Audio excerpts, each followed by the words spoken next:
بسم اللہ الرحمن الرحیم۔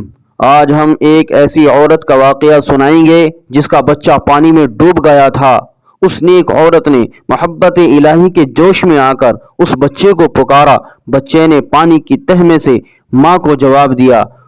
ماں فوراً دریا میں اتری اور اپنے بچے کو نکال لائی۔ ویڈیو کو آخر تک ضرور دیکھیں۔ ایک نیک خاتون حضرت سدی سختیٰ رحمۃ اللہ علیہ کی مرید تھی۔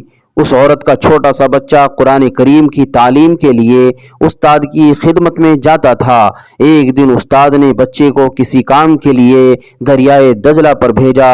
وہ بچہ جیسے ہی پانی میں اترا تو ڈوب گیا۔ بچے کا استاد ڈر کی وجہ سے حضرت سدی سختیٰ رحمۃ اللہ علیہ کے پاس حاضر ہوا اور ساری کہانی سنائی۔ وہاں حضرت جنید رحمۃ اللہ علیہ بھی تشریف فرما تھے۔ کہنے لگے، اچھا چلو بچے کی ماں کو صبر دلائیں۔ یہ تینوں حضرات بچے کی ماں کے پاس آئے اور صبر کے بارے میں فضائل سنائے۔ وہ عورت حیران ہو کر کہنے لگی کہ خیر تو ہے، کیا بات ہے، اور آپ مجھے صبر کے بارے میں کیوں کہہ رہے ہیں؟ پھر حضرت سدی سختیٰ رحمۃ اللہ علیہ کو کہنا ہی پڑا کہ آج اللہ کے حکم سے تمہارا بچہ دریا میں ڈوب گیا، اس لیے تمہیں صبر کرنا ضروری ہے۔ اس عورت نے کہا، حضرت ایسا نہیں ہو سکتا۔ اس عورت نے کہا کہ اچھا مجھے اس جگہ پر لے چلو جہاں پر میرا بچہ ڈوبا ہے۔ وہ تینوں حضرات اس عورت کو اس جگہ پر لے گئے جہاں پر وہ بچہ ڈوبا تھا۔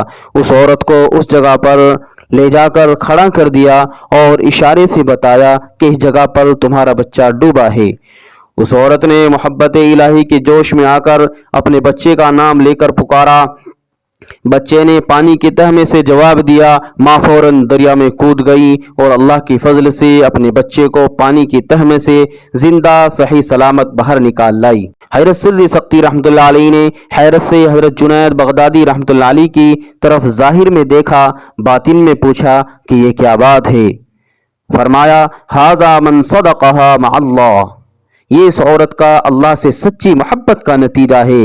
پھر فرمایا، فاذکرونی اذکرکم، اللہ تعالیٰ کا ارشاد ہے، تم میری محبت کو اپنے دل میں زندہ سلامت رکھو، میں تمہاری پیار و محبت کی چیز کو دریا کی تہ میں بھی زندہ اور صحیح سلامت رکھوں گا۔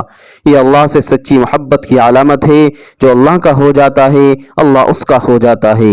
ہم امید کرتے ہیں کہ آج کی ویڈیو آپ کو پسند آئی ہوگی۔ لائک کرنے کے ساتھ ساتھ شیئر کرنا نہ بھولیں۔